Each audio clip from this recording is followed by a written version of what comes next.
Et puis, Gessler Jean-Gilles, bonjour. Salut, cher ami, comment ça va? Tu vois comme mon son est bon, hein? Parfait. C'est comme il fait beau, donc... Ah ben oui. Et puis, c'est pas faux, on est de meilleure humeur. Ah oui, quand il fait beau, quand il fait bon. Il fait beau. Henri Saint-Fleur, bonjour. Bonjour, grand chef. Comment ça va? Très très bien. Il fait beau, on est en pleine forme. Ouais. On se sent bien. Oui, surtout. Ah. Hein? Et... messieurs, on va regarder plusieurs points dans cette actualité en mouvement. Et le premier point qui a retenu mon attention, on va finir très rapidement avec le national pour le temps que Franz Voltaire aussi nous rejoigne pour l'international. On va regarder cette information qui a dominé la semaine. L'histoire de la Chine, l'espionnage chinois, mais surtout cette crise à l'intérieur de la Fondation Trudeau, qui a reçu, il y a à peu près 10 ans, 200 000 $ d'un homme d'affaires chinois, mais des fuites, parce que ces jours-ci, on est à l'ère des fuites. Les fuites ont permis de découvrir que c'était pas l'homme d'affaires qui avait dit avoir donné l'argent, qui avait donné l'argent, ou bien il avait donné l'argent, mais sous suggestion, fortement suggérée par le parti communiste chinois, etc., etc. Maintenant, il y a deux choses. La première chose qui a retenu mon attention, c'est le fait que, bon, des fondations reçoivent de l'argent pour des programmes de différents secteurs. Ça peut toujours évoquer, par exemple, si dans l'histoire on découvre qu'une fondation aurait accepté de l'argent, par exemple, de tueurs ou de la mafia, ou il y a toujours quelque part un scandale pour ceux, la possibilité d'un scandale pour ceux qui sont choqués et qui croient qu'on va trop loin avec cette histoire. Et j'ai même une collègue qui a évoqué le fait que on fait tout ça pour 200 000 $. Si il y a un problème dans le gaz, même quand c'est pour 25 $, c'est la question de principe. Fondamentalement. Maintenant, ce qu'il faut comprendre, c'est que dans la foulée de toute cette, je ne dirais pas de campagne, de toute cette phobie chinoise qui est en train de s'installer en Amérique du Nord en particulier, il faut comprendre qu'on ne laisse rien passer. Il y a eu l'histoire, l'épisode des ballons, mais avant ça, il y a eu l'épisode Huawei. Avant ça, et là, c'est toujours les Canadiens qui marchent dans les pas des Américains, et on le sait. Maintenant, à la faveur de ce scandale, on a aussi une situation politique des plus inconfortables pour Justin Trudeau. Pour plusieurs raisons, c'est que Justin Trudeau a été à plusieurs reprises s'est embourbé dans des scandales à des moments où il aurait pu s'en passer. Et là, aujourd'hui, on se retrouve donc dans ce scandale. En fait, celui qui est visé, c'est le Premier ministre. Malgré tout ce qu'on peut essayer de chercher comme explication en lien direct avec, c'est la famille Trudeau, mais en lien direct avec ce scandale-là, il faut chercher beaucoup. Franz Voltaire, bonjour. Bonjour Pierre-Emmanuel, bonjour Henri. Voilà, nous sommes samedi. Bonjour aux auditrices et auditeurs. Et Gessler est là. Salut Henri. Ah, Salut. bonjour Gessler. Ça va. Alors, donc, messieurs, en dehors d'une interprétation rapide qu'on peut faire sur la question, c'est-à-dire le politique n'est jamais trop loin, mais quoi comprendre, Gessler, de toute cette campagne? Bon, on est en politique, ce qui fait que actuellement c'est toute l'attention est focalisée sur le Premier ministre, qui est tout à fait naturel, et puis aussi la fondation, c'est la fondation qui porte le nom de son père. Donc. Mais par contre, la fondation a une administration qui gère ses affaires, et une direction aussi qui est capable de ventiler les entrées de fonds, d'où ça vient, la provenance, etc. que je pense que est-ce que Justin Trudeau, en tant que Premier ministre du Canada, se trouve personnellement impliqué dans la gestion de la fondation? J'en doute, bien que son jeune frère... Non, Justin Trudeau ne fait même plus partie de la fondation depuis qu'il est entré en politique. C'est sûr que par les temps qui courent, parler du financement d'une organisation ou d'une institution, d'un institut en Amérique du Nord par la Chine, ça pose problème parce qu'on est dans un contexte de guerre larvée entre l'anglosphère, c'est-à-dire les États-Unis, le Canada, et puis contre non seulement la Chine, la Russie. Mais je pense que c'est un problème que Justin, comme toujours, il réussira à se défaire de ça. Pourquoi? Parce que en face, il y a un parti conservateur qui, malgré tout ce qu'on dit, malgré que il y a l'opinion publique au Canada semble se détacher un petit peu du parti libéral, pendant que la figure de Poilievre prend un petit peu du poil de la bête. Tu vois ce que je veux dire? Mais c'est sûr que c'est pas un gros scandale qui risque d'ébranler la maison Trudeau. Donc ils vont gérer ça. Il va y avoir quelques démissions au sein du conseil d'administration, et puis on va passer ailleurs, parce que ce que je veux dire, c'est pas quelque chose qui est inédit dans l'histoire des pays démocratiques en Europe ou en Amérique du Nord, que tous les grands pays ont cette affaire de soft power. Et par exemple, les États-Unis, tu le sais, à travers l'USIS, à travers l'USIS, ils financent le voyage des journalistes, des personnalités du secteur privé ou bien du milieu des droits humains, pour aller juste visiter les médias, les institutions canadiennes. La France le fait aussi, le Canada le fait.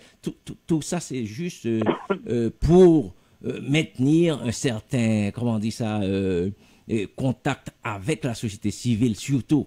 Mais pour le plan politique, tu sais que là, c'est un petit peu plus compliqué pour savoir quel parti dans un pays donné qui fricote avec un pays étranger.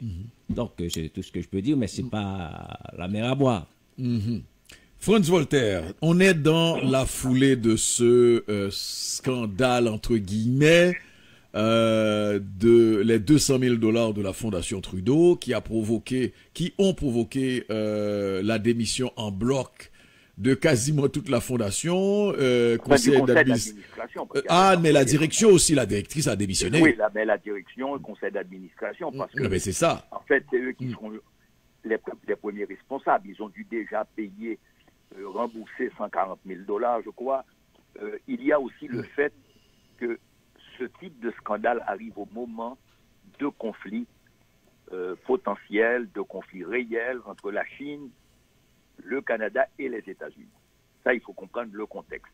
Et donc, effectivement, le Premier ministre, parce qu'il a refusé une enquête publique sur les allégations d'influence chinoise sur les élections canadiennes, parce qu'il n'a pas poussé assez loin pour l'opposition ou pour les oppositions, comme le Bloc québécois ou le Parti conservateur, la question des polices chinoises au sein des consulats chinois. Donc, il reste associé à tout cela. Mais en fait, dans le jeu politique, il faut comprendre que les adversaires ont tout intérêt à mousser cette question. Et il y a aussi la question d'apparence. Les médias ont abordé cette question, en font leur chou gras. Donc, c'est un Premier ministre d'un gouvernement minoritaire. Effectivement, tout cela va l'affaiblir considérablement. Est-ce que cela va pousser à des élections, à une démission? Je ne crois pas pour l'instant. Est-ce que tout cela va pousser à, je dirais, des changements d'alliance? Parce qu'il y a le NPD qui vient de se voir accorder, enfin, dans le programme pour la question des soins de santé. Donc, est-ce que le NPD prendra aussi le risque de se dissocier et donc créer des conditions de vote de non-confiance? Je doute très fort. Donc je crois qu'effectivement, au fur et à mesure que passe le temps et que les élections se profilent à un horizon qui n'est plus très loin, donc on va agiter cette question jusqu'à ce qu'on trouve, comme on dit, de quoi alimenter de nouveau la machine à rumeurs, la machine les médias, et donc voilà, ça va continuer. Henri. Au fait, contrairement à vous tous, moi je ne minimise pas. Je ne dis pas que vous minimisez, mais je pense que minimiser la gestion catastrophique de ce dossier par le Premier ministre, Justin Trudeau, serait mettre... c'est d'enlever un gros baume sur la notion même de ce que doit être la démocratie. Parce que je trouve que, premièrement, son cabinet a fait des tentatives pour savoir qu'est-ce qui arrive avec ce don. Donc, il est au courant depuis très longtemps, puisque son cabinet a envoyé des courriels pour essayer de savoir comment se déroulait l'évolution du don. Et son frère... L'évolution du dossier. Oui, du dossier. Non, du dossier, le don, c'est le dossier. Donc... Non. Quand tu dis voulait savoir comment évoluait le don, c'est-à-dire que qu'est-ce qu'on en faisait. Alors que là, on est de l'autre côté du don, c'est-à-dire dans le scandale. Oui, je te le concède. Et je trouve la gestion de ce dossier tellement catastrophique par le bureau du Premier ministre que moi, je pense, et contrairement à vous deux, ou vous trois, qu'il faudrait qu'il se retire. Compte tenu de son passé antérieur par rapport au conflit d'intérêts, plus cette question qui est d'une importance capitale pour le pays. Mais Henri, là, tu te fous de moi, quoi. Ben oui. Non, mais Henri, tu demanderais, comme Pierre Poilievre, bon, ça c'est un coup d'enceinte de la ceinture pour te mettre avec les conservateurs, mais tu demanderais la démission du Premier ministre qui n'a absolument rien à voir avec la gestion d'un dossier du genre. Que ce soit la demande du don, que ce soit l'obtention du don, que ce soit... Si maintenant on finit par établir, parce que hier il y avait parce qu'on en fait un truc plus large avec la question de l'influence. J'écoutais sa chef de cabinet hier, mais ce qui arrive, Franz Voltaire, c'est que l'ensemble des questions posées, si on pose des questions sur ce que fait le gouvernement, comme elle a dit, en matière de sécurité, sur la lutte contre l'espionnage, s'assurer qu'il n'y ait pas d'injure, à ce moment-là, on peut répondre. Mais quand on parle d'une fondation privée et quelles sont les mesures, mais elle ne peut pas répondre à une question pareille, Franz Voltaire. Oui, mais il faut comprendre qu'on est dans le jeu politique. Dans le jeu politique, les coups je dirais que pratiquement, pour M. Poilievre, tous les coups sont permis. Absolument.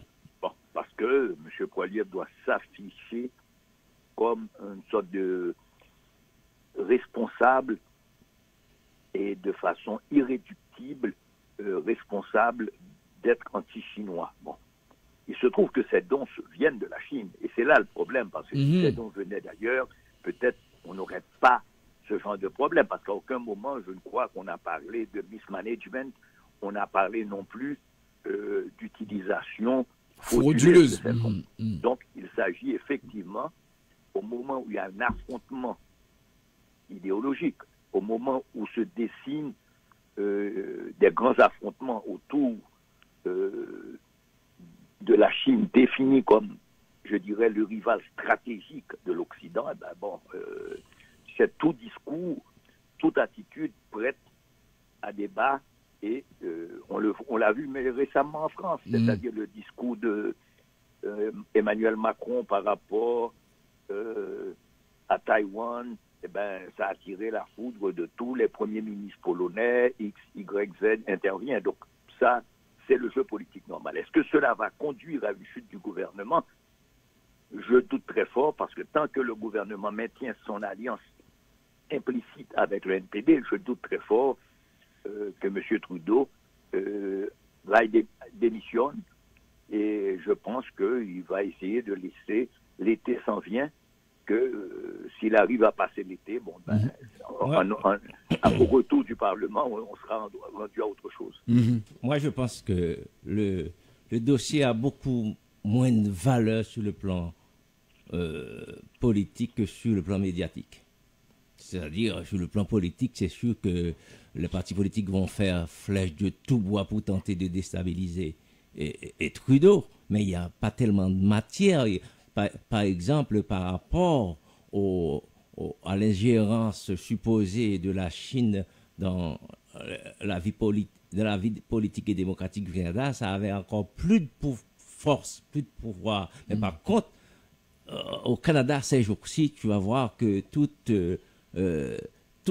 les mauvais coups qui s'abattent sur Trudeau viennent à partir des médias anglais. C'est-à-dire que on peut comprendre que il y a un secteur de l'opinion publique anglaise au Canada qui commence à douter de Trudeau. Et que même au Québec, tu vas voir, les médias souverainistes sont aussi à la manœuvre. Donc, qui fait que est-ce que cette agitation médiatique, c'est suffisant pour faire chuter Trudeau, ou bien pour le pousser à la démission, ou bien pour le pousser à organiser des élections anticipées? J'en suis pas sûr. Mais c'est pas parce que Trudeau ne démissionnera pas par lui-même, c'est clair. Mais je trouve, moi, assez grave la gestion, et je répète, j'insiste beaucoup là-dessus, la gestion de manière générale de Justin Trudeau, de la chose politique canadienne, moi je la trouve littéralement lamentable. D'accord? Et si on accumule d'abord les conflits d'intérêts, la gestion de la pandémie, si on ajoute cette question d'élection par rapport au dossier chinois, moi je trouve que ça fait beaucoup, hein, et pour une démocratie qui est déjà en peine, en difficulté, d'accord? Par rapport à la gestion de la pandémie, qu'est-ce qu'on reproche à Justin Trudeau? Ben tout. Tout. Il nous a menti du début jusqu'à la fin. Par rapport à... Premièrement, il a fait comme tous les autres pays, il a signé un contrat avec les compagnies pharmaceutiques, les déresponsabilisant de tout par rapport à ce qui pourrait se produire. Hein. Pour moi, c'est une première erreur. Deuxièmement, ils n'ont pas suivi, au contraire de ce qu'ils prétendent, ils n'ont pas suivi la science. Hein, et ils nous ont imposé, via Mackenzie, moi, on me dira que je suis complotiste, je l'accepte. Là, c'est un autre débat. Parce oui, que non, moi, je croyais que c'était sur des choses... Non, mais l'accumulation de tout ça, pour moi, est suffisant hein, pour pouvoir lui demander de remettre sa démission. Non, mais ça, c'est... Je comprends... Je suis pas d'accord. Non, mais je comprends... Quand notre ami Saint-Fleur, quand Henri me sort la question de la gestion de la COVID et l'histoire du fait qu'on ait imposé ci, qu'on ait imposé ça, là, c'est une dent contre Trudeau qui date... Faut pas laisser passer ça parce que... Mais très sérieusement. Entre nous, le Canada, le Québec, ils ont fait une très... bien meilleure gestion de cette pandémie. Écoutez, on ne devait pas rentrer là-dedans, mais pour vous dire que en moins de 3 ans ou 4 ans, c'est presque 20 millions de personnes qui sont mortes au Québec et au Canada, si on regarde... 20 millions de personnes qui sont mortes au Québec. Non. Il a bien dit dans le monde. Ah, dans le monde. Non, mais et je veux pas faire le débat parce que c'est pas l'objectif. C'est pas l'objectif, mais quand même ils ont bien fait. Du débat. Ils ont bien fait. Et puis la question, moi, j'avais abordé, Franz Voltaire, on s'en souvient, abordé la question sur une série d'aspects, la question des droits et libertés, etc. Il y a des questions qu'on se posait à un moment donné, etc. Mais, somme toute, ils ont eu une gestion dans le global, sans entrer dans le détail de ce qui pourrait déranger un secteur ou un autre. Globalement, je pense aussi que c'était une gestion relativement bonne. Bon, d'autant plus que le financement, alors là, il y a des critiques, du point de vue de ceux et surtout des conservateurs qui voudraient questionner cette gestion de la pandémie, non pas du point de vue des vaccins, encore qu'il y a toute une branche des conservateurs qui le critiquent sur ce point-là. Mais c'était surtout sur le fait que le gouvernement avait, entre guillemets, dépensé sans compter. Ne serait-ce que dans les appuis qu'on a donnés à la population, et de la gestion du PSU, de la gestion, donc, mais en même temps, il a reçu une forte approbation de la population, qui a reçu des soutiens que d'autres pays n'ont pas accordé à la population durant cette période. Alors, il y a des gens qui effectivement, qui vont poser la question de la rigueur financière et qui estiment qu'on n'aurait pas dû dépenser sans compter. Mais, du point de vue de la population, et ceux qui ont reçu ce financement, ils estiment que le gouvernement a bien fait parce que sans ça, ça aurait été plus critique. Mais comme tu dis, ce n'est pas là l'objet du débat. L'objet du débat, c'est la question, est-ce que, d'abord, un Premier ministre démissionne quand il n'a plus de majorité parlementaire, ou quand, au sein de son propre parti, même s'il a une majorité, les gens le questionnent. Il ne démissionne pas, à moins que c'est des cas très très graves, c'est-à-dire les très malades ou des choses de ce genre. Mais remarque... Dans l'histoire, les premiers ministres ne démissionnent que quand ils sont mis en difficulté et qu'ils estiment qu'ils deviennent, pour leur propre parti, ce qu'on appelle, ils deviennent liability, un problème, et non pas, ils sont plus un atout. Mais comprenez, messieurs, que Henri a souligné le fait que il savait qu'il n'allait pas démissionner, mais que ce serait, selon son point de vue, une bonne chose pour la démocratie. Bon, et le pays. Ça, c'est un autre débat. C'est ce du point de vue des hommes politiques, ils démissionnent quand ils sont mis en minorité, et généralement, ils sont mis en minorité dans leur propre parti. Et puis cela va arriver. Et puis à un moment donné, il y a des ambitions non avouées, mais le Parti libéral reste toujours un parti de pouvoir. Il est moins idéologisé que, par exemple, ce qui s'est arrivé au Parti québécois, au Bloc québécois, ou encore dans le Parti conservateur. Mais ce qu'il faut aussi souligner, c'est-à-dire quand tu t'engages et que tu prends un certain nombre de responsabilités, ce n'est pas non plus pour jeter la serviette à la première occasion. Quand vous êtes coincé, que vous êtes obligé, effectivement, comme l'a souligné Franz, d'accord, mais ce serait extrêmement léger que de voir Justin Trudeau demain matin dire, vu la grosse crise provoquée par les $200 000, j'ai bien dit, parce qu'il y a une accumulation de mauvaise gestion et de conflits d'intérêts. Bon. On va faire la pause. Mais rappelons-nous, là, il y a eu une crise antérieure beaucoup plus grave que ce qui se passe actuellement. Rappelons-nous qu'il y a une crise il y a eu une première crise. Ah oui, on a posé des questions éthiques. Oui, mais bon, à ce moment-là, il était directement concerné, absolument, dans ce fameux voyage, etc., etc. Là, je suis d'accord sur le fait que le Premier ministre est un minimum à déraper grave. Tu sais, mais vous savez, c'est-à-dire les hommes politiques, quelqu'un disait, vous savez, la politique, c'est peut-être une des rares activités humaines où il y a la résurrection des morts. Absolument. Une petite fraction, je vais dire quelque chose, sauf qu'en politique, on n'est pas en religion, donc c'est-à-dire l'aspect du bien et du mal, etc. Donc c'est des hommes qui prennent des décisions, qui peuvent buter un petit peu, qui se relève et puis qui va avant. Bon, là, plus qu'une question de moralité, c'est-à-dire quand on évoque les questions éthiques, c'est pas en fonction de l'éthique morale, c'est en fonction de l'éthique de transparence, de gestion, de ci, de ça, etc. Il y a effectivement des choses, qui sont incompatibles, il y a des comportements qui sont incompatibles quand vous occupez un poste, ce qu'on appelle, et que tu connais bien, qui s'appelle les conflits d'intérêts. Bon. Et là, il y en a eu beaucoup. Mais je sens Henri va être candidat à quelque chose. Non, pas du tout. En face de Justin Trudeau. Pas du tout. À Saint-Michel. Si tu pouvais battre Justin, tu serais allé. Non. On va faire la pause commerciale, mesdames et messieurs. De l'autre côté de cette pause commerciale, on va aborder un autre sujet pour vous avec Franz Voltaire, Gessler Jean-Gilles et notre Henri Saint-Fleur. À tout de suite.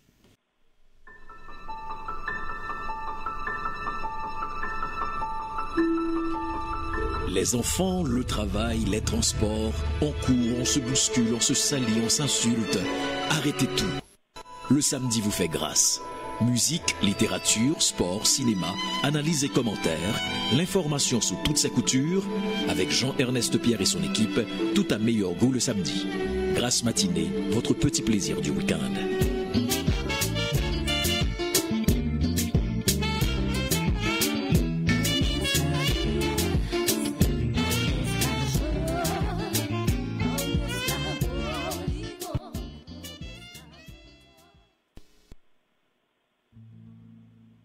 Droit de l'homme, c'est qu'on s'alrele. La mayotte pour ti moun fonte. Après des 100 ans, ça réglé. Nèg vle peine qu'on est soleil, c'est bon Dieu. Mais diable a fini par parler. La Bible son bagay qui sacré. Une bataille qui va bien régler. Blanc yo prend terre, yo ban Bible en accepté. Tendez.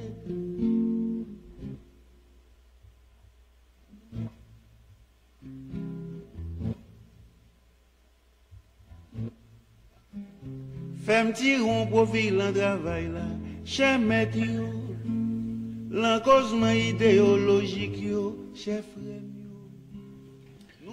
Nous sommes ensemble, Franz Voltaire, Gessler Jean-Gilles, Henri Saint-Fleur, pour regarder ce point d'actualité. Juste avant de passer à l'international, Franz a évoqué les libéraux comme le Parti libéral, comme le parti de pouvoir, ce qui est la réalité. C'est le parti qui a été le plus longtemps et le plus souvent au pouvoir, mais c'est la réalité aussi au Québec, Franz Voltaire, une réalité qui semble s'éloigner de plus en plus du Parti libéral du Québec.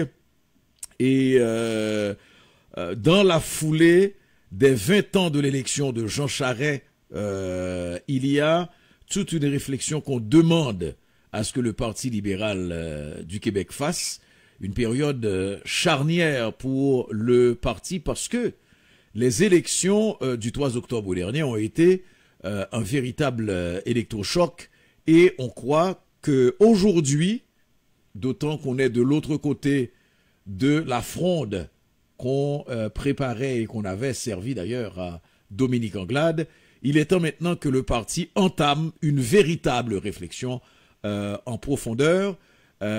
Parce que la dégringolade qu'on voit aller Franz Voltaire, je ne sais pas où est-ce que cela va s'arrêter. Bon, il faut comprendre qu'il y a un facteur très particulier au Québec, qui est le facteur de la montée du nationalisme. Et il y a... Oui. Ah, j'ai l'impression qu'on a perdu Franz.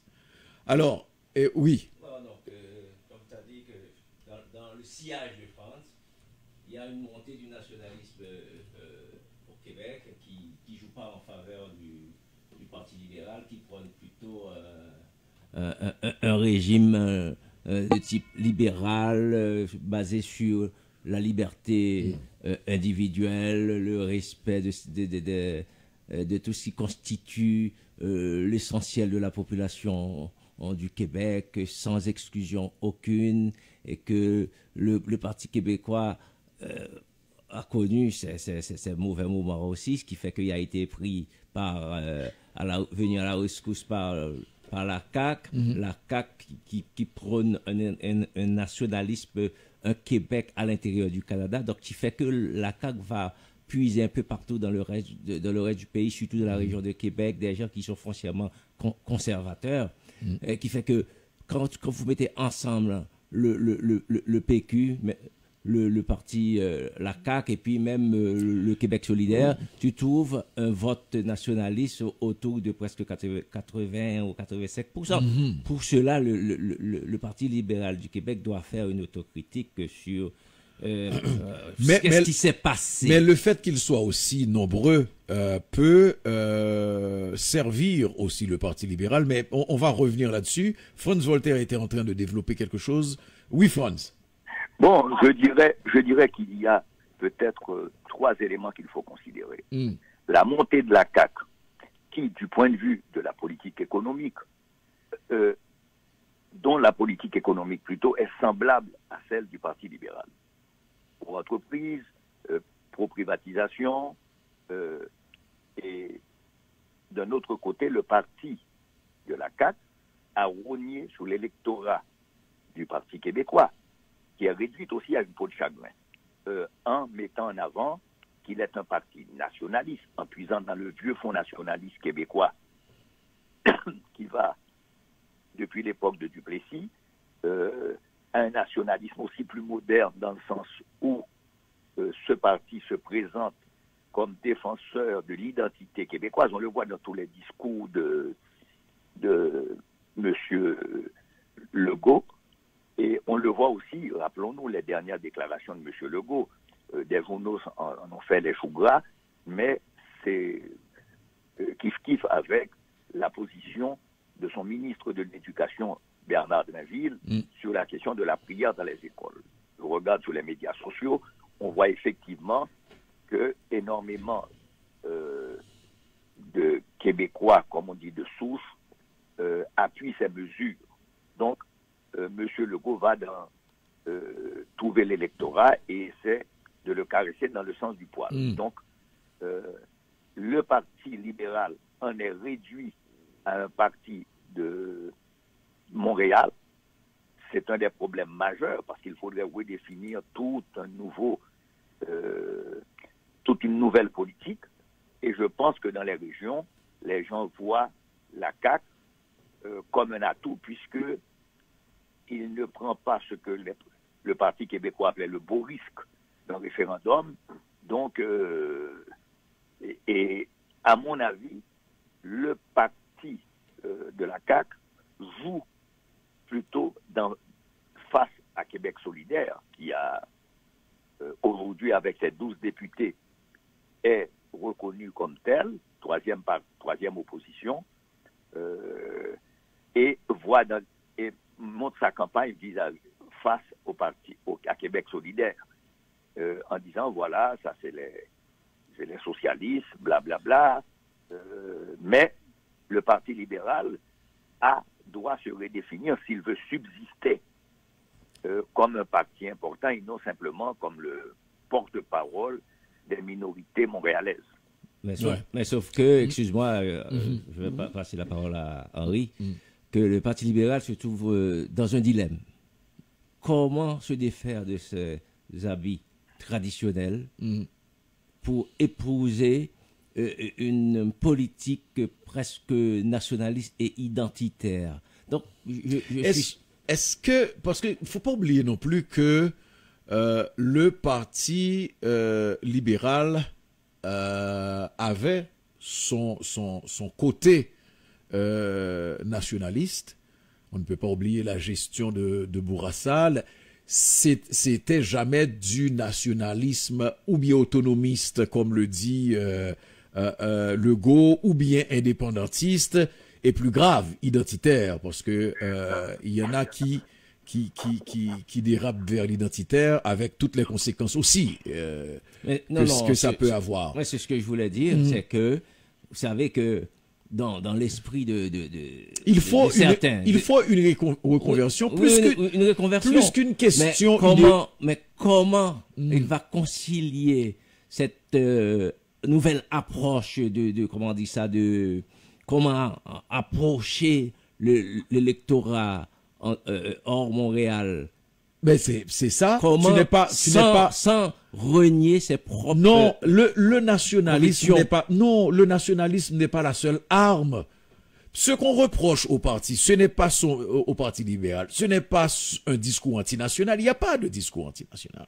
C'est un discours d'ouverture, c'est un discours beaucoup vers les allophones, en termes de démarche idéologique aussi, c'est ça. Mais ce qu'on lui dit, c'est que on a toujours eu l'intérêt que le Parti libéral ne s'intéressait pas aux régions. Maintenant, le travail, c'est qu'il y ait plus de gens mais aller, oui. Tu te souviens que avec Anglade, il y a beaucoup en dehors de Montréal qui reprochaient à Anglade de n'avoir pas assez de légitimité pour aller conquérir le reste du pays. Oui, mais c'est lié à ça. En sachant qu'elle n'était pas d'origine canadienne française. Ah. Ça c'est une autre question et c'est pour ça que, en mettant la table, j'ai parlé de la fronde Anglade. Je crois que on a analysé cette chose de fond en comble, ça c'est un autre chapitre qu'on aurait pu prendre et qui nous aurait pris le reste de l'émission sur les tendances. Et quand j'ai évoqué tout à l'heure la question nationale, et c'est pourquoi je t'ai dit, la question nationale n'est pas l'apanage seulement de Québec solidaire, de PQ, de ci, de ça, etc. Tu as une partie du Parti libéral qui se trouve très nationaliste. Tu comprends? C'est une autre question. Mm-hmm. Oui, Henri. Mais, écoutez, là encore, je vais à contre-courant. On va aller dans l'international tout de suite après toi. Oui. D'accord. Et je vais à contre-courant parce que le Parti libéral s'est tiré dans le pied. Hein? Premièrement, en sélectionnant Anglade, alors que les Québécois et le parti n'étaient pas prêts à recevoir. Et au fait, on ne peut même pas dire quelqu'un de l'immigration. C'est que Anglade est né à Montréal. Donc, pour moi, ça traduit beaucoup plus le rapport que le Québec en général a avec les minorités. Ça, c'est une chose. Deuxième chose, Anglade, durant la pandémie, alors que le gouvernement venait d'être réélu, ne s'est pas aidé non plus. Elle s'est complètement effacée. Et elle s'est effacée dans toute la problémtique de la pandémie. Je sais pas. Oui, elle s'est effacée. Tu sais, on n'analyse pas la pandémie à la même lorgnette. Ok? C'est un fait. Mais attends. Oui. Est-ce que tu as déjà vu le CV de Dominique Anglade? Oui. Oui? Il n'y a rien qui t'a fait réagir? Dans sa formation? Et elle a été nommée, hein, et comment il appelle? J'ai oublié le titre exact. Mais où? Et elle a été nommée par le Forum économique de Davos, hein, comme leader du futur. Oui. OK.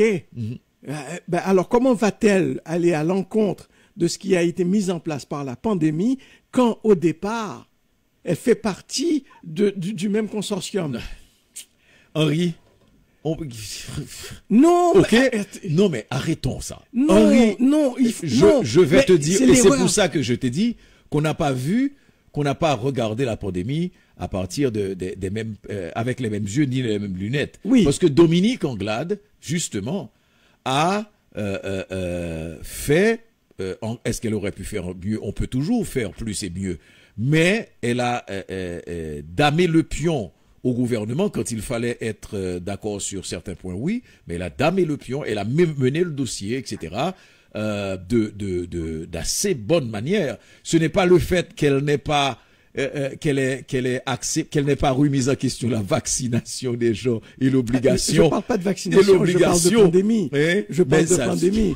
Comment il s'appelle? Le quatrième parti là a fait davantage en questionnant régulièrement. Oui, mais c'est ça. Tu reviens dans le conservatisme. Non. Et tout. Ben absolument. C'est le parti de Éric Duhem. Tu parles de Éric Duhem. Oui, il a questionné. Est-ce que tu sais ce qui s'est passé? Est-ce que tu te rappelles la position non, mais arrête là. Non. Tu te rappelles la position de Éric Duhem pendant la campagne? Non, Éric Duhem, moi, ce dont je retiens, c'est que il a questionné le gouvernement sur sa gestion. Absolument. Et il était.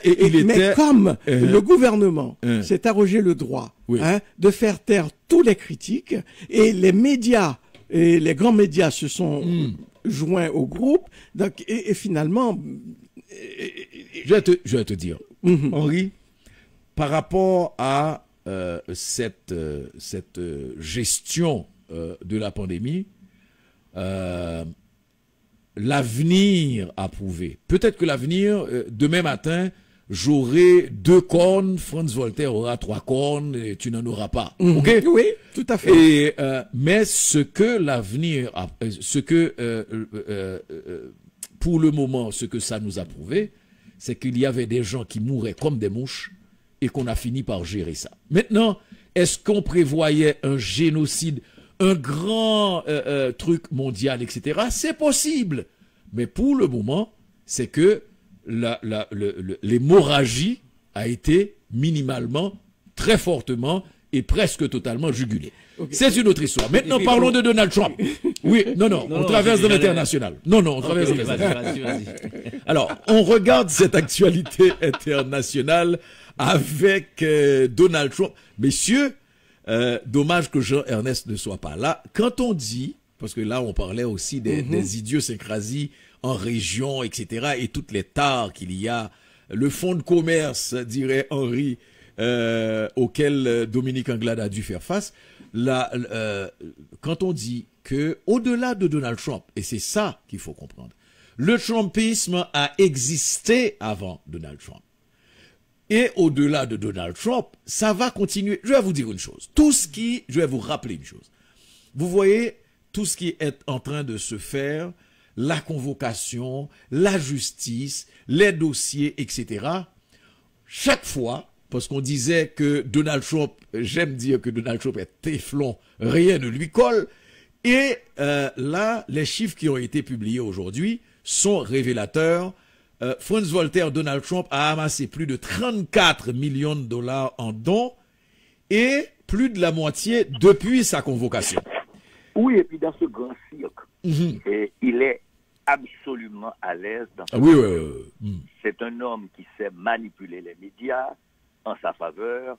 Il joue à la victime, à l'underdog, comme on dit en anglais, c'est-à-dire celui qui va brasser la cage à Washington et qui s'est confronté au deep state, à l'état profond de gens qui bénéficient du fonctionnement de cet État. Il tient le parti républicain en otage, il continue de se présenter en victime, et chaque fois on lui donne des heures de télévision gratuites, puisque en agitant tout cela, il peut continuer à faire des déclarations à l'emporte-pièce, que ce soit sur la guerre en Ukraine, que ce soit sur le fait d'être poursuivi par les méchants démocrates qui conspirent contre lui dans l'État de New York, que ce soit sur la question de l'avortement, que ce soit sur les questions de la religion. Donc, il est à l'aise quand il y a de la controverse. Et il est pour les médias un personnage qui les fait vendre, qui les taux d'écoute, quand on parle de Trump, monte.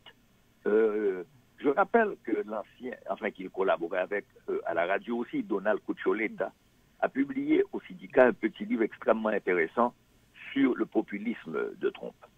Et je le redisais encore, je crois qu'effectivement, il faut, et je pense qu'avec Pierre-Emmanuel, on avait ce débat avec Jean-Ernest, qui pensait que le trumpisme se limitait à Trump. Trump, c'est la figure du trumpisme, la figure la plus évidente. Mais si on devait choisir quelqu'un d'autre, il y aurait peut-être DeSantis, ce gouverneur de Miami. Absolument. Qui est peut-être plus problématique que Trump, parce que Trump, il y a cet aspect de bouffon. Et comme on l'avait dit, Mike Pence, qui est peut-être beaucoup plus problématique aussi que... Mais Mike Pence n'a pas le charisme. Oui, absolument. Il y a DeSantis qui a du charisme et qui pourrait être... Et qui est tout aussi, et qui est tout aussi opportuniste. D'ailleurs, toute sa sortie, malgré pas rancune, malgré sa compétition avec l'adversaire Donald Trump, il en a fait son chou gras parce que il veut aller chercher. Oui, mais il sait que Trump a 78 ans. C'est ça. C'est lui qui, vu son profil, c'est la relève. Âge, il est la relève. Et même si, lors des primaires du Parti républicain, Trump arrivait à gagner la primaire, je pense que s'il se déclare candidat, il serait peut-être le prochain candidat à la vice-présidence. Je vais taquiner Henri. Henri, tu as aimé la façon dont Trump a géré la Covid, par exemple? Pas du tout. Pas du tout. Mais il a eu raison sur certains points. Ah, je sais, je savais. Il a eu raison sur certains points. Non, écoutez, par rapport à ce qui se passe aux États-Unis, hein, la lutte à finir sera entre DeSantis et Trump. Et ça sera la lutte à finir au couteau. Et, oui, parce que DeSantis, contrairement à Trump, il apparaît beaucoup plus réfléchi. Même s'il a des positions extrêmes, il apparaît réfléchi et d'ailleurs... Et c'est pourquoi Franzi, Donald Trump, c'est un bouffon. C'est l'homme à la perruque jaune. Ouais. Et DeSantis, justement, c'est ça, il y a plus de fonds de commerce chez DeSantis. Oui. Et puis, c'est un des États qui a refusé de suivre. Et Trump n'est pas idéologique, alors que DeSantis l'est. Tu comprends? DeSantis, c'est un politicien. Trump ne l'était pas. Hein? Et avec DeSantis, et je pense que aux États-Unis, les choses vont brasser davantage. Parce que c'est un conservateur qui a des idées bien arrêtées. Ultra conservateur. Ouais. Et non, mais pour moi, on est conservateur, on ne l'est pas. Donc, il va mettre en place des politiques conservatrices qui vont nuire à tout le monde. Mais les nuances sont importantes dans les débats. Dans les débats, dans les gains des sociétés, qu'on soit néo, ultra ou conservateur, les nuances jouent. Oui, je vais ajouter, et puis je laisse la parole à tu vas avoir un ultra-conservateur qui va dire « Yeah, Trump !» parce que justement, il y a cette question, par exemple, de l'avortement, alors qu'un néoconservateur peut se montrer un peu plus souple dans certains cas. Oui. Et je voulais juste, avant de passer la parole, juste pour taquiner Gessler, et toi aussi, c'est que DeSantis gère un État qui n'a pas suivi les recommandations du gouvernement en matière de pandémie. Alors, non, ne va pas sur ce terrain. C'est pour revenir au cadeau que les démocrates ont fait à Trump. Parce que... la question de la convocation. La question de la convocation. Pourquoi tu dis ça? Je dis ça parce que, Trump était en train de perdre des plumes, etc. Donc, il maugriait, il était tout le temps en colère contre même Fox qui lui accordait plus de l'importance, les grands médias. Tu crois qu'on aurait pu le laisser mourir de congestion? Je ne sais pas par quelle analyse. Congestion cérébrale. Quelle analyse qui ont conduit les démocrates à ouvrir ce dossier en ce moment-là. Parce que bien avant, quand on regarde les sondages entre DeSantis et Trump, c'est DeSantis qui menait largement. Et puis tout de suite, on voit ça. Mais le problème, c'est que c'est aux États-Unis qu'on peut trouver pareille situation politique parce que les États-Unis, avec presque 60% de cette population que Bernanos appelle des imbéciles, c'est pas moi, des imbéciles, ce sont des gens qui remplissent le monde de leur haine. Mais non, mais tu es trop intelligent pour réutiliser le terme. Non, non, même y faire allusion. C'est de Bernanos. Ouais. Non, c'est pour dire que comment ils ont pu se faire piéger comme ça pour ramener Trump à la surface en pleine lumière, au moment où Trump était presque il faisait fond. Donc quand même Trump doit une fière chandelle.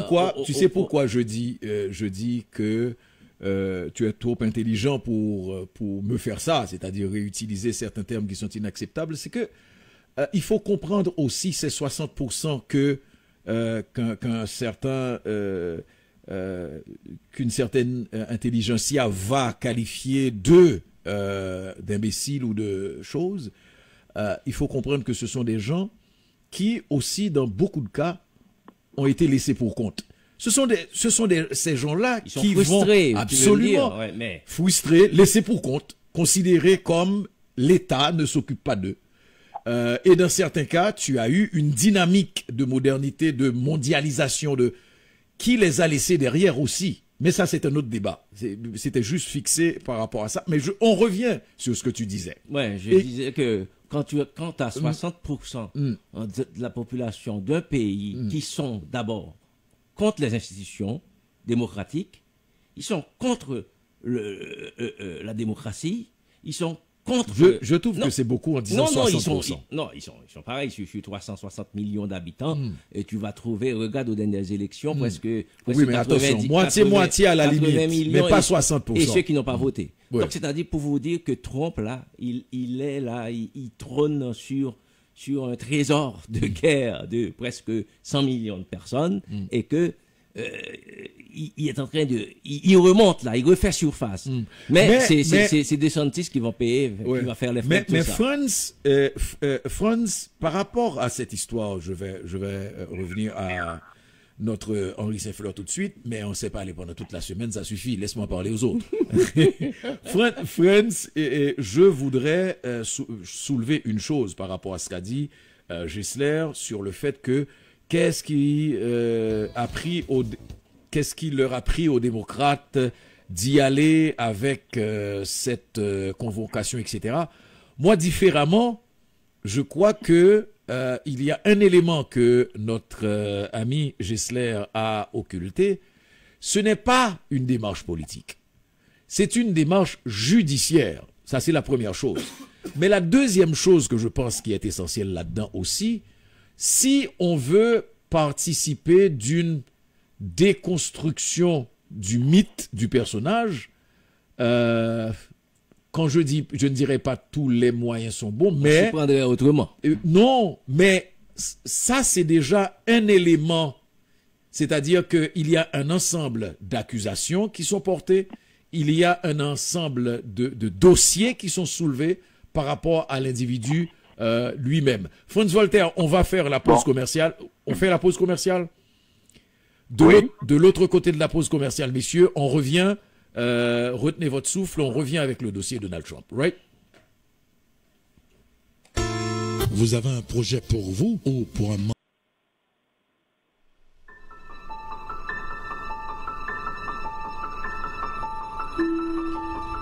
Les enfants, le travail, les transports, on court, on se bouscule, on se salit, on s'insulte. Arrêtez tout. Le samedi vous fait grâce.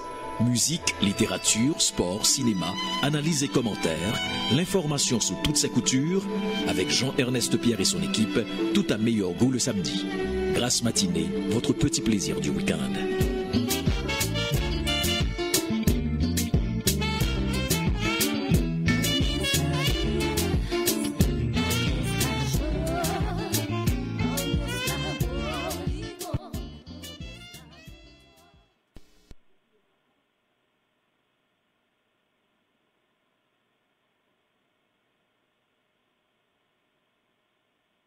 Une bataille qui va bien régler. Blanc yo prend terre, yo ban Bible en accepté. Tendez.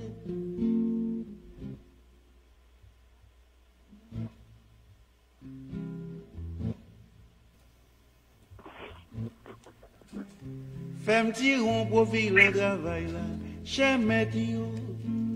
L'encosement idéologique yo. Chef Rémio, nous en l'air, honnêtement. On revient donc à ce dossier de Donald Trump et je disais tout à l'heure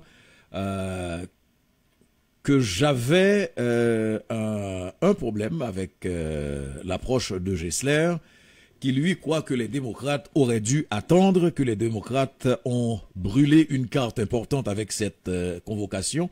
Parce qu'on voit Donald Trump remonter une pente qui était descendante. Franz Voltaire, moi je crois que, comme je le disais avant, que c'est quand même un coup porté, parce que historiquement, c'est la première fois. On ne sait pas ce qui aurait pu se produire si le procureur de la... En même temps, oui. C'est une déstabilisation de l'institution présidentielle. C'est à partir du moment où... En fait, ce n'est pas la première fois. C'est la première fois de façon contemporaine. On a eu d'autres précédents, mais qui n'arrivaient pas à la mise en accusation, comme le fait le procureur de l'État de New York. Il ne s'agit pas d'une déstabilisation, il ne s'agit pas d'une mise en cause de Trump pour des choses très sérieuses vis-à-vis de l'État, c'est-à-dire l'insurrection du 6 janvier. Il s'agit, je dirais, de ce qu'on pourrait dire dans le cadre global. À la limite, une vulgaire question de fonds électoral, de dépenses électorales. Parce que c'est en fait une question qui est condamnable par les lois de l'État de New York. Mais je dis que ce n'est pas là. Les démocrates n'avaient pas à intervenir. Mais le procureur, il se trouve qu'il est démocrate parce que les procureurs sont aussi élus aux États-Unis. Mais ce n'est pas une décision du Parti démocrate. En fait, il y a quand même une autonomie de la justice, que ce soit ici, en Angleterre ou ailleurs. Sans ça, on ne parlerait pas d'état de droit.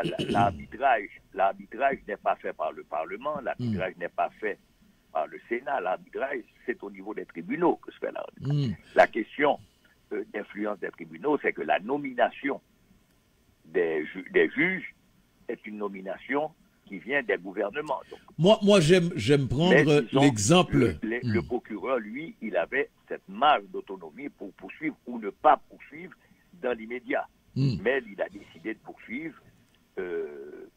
On peut trouver toutes sortes de justifications juridiques. Il y en a énormément.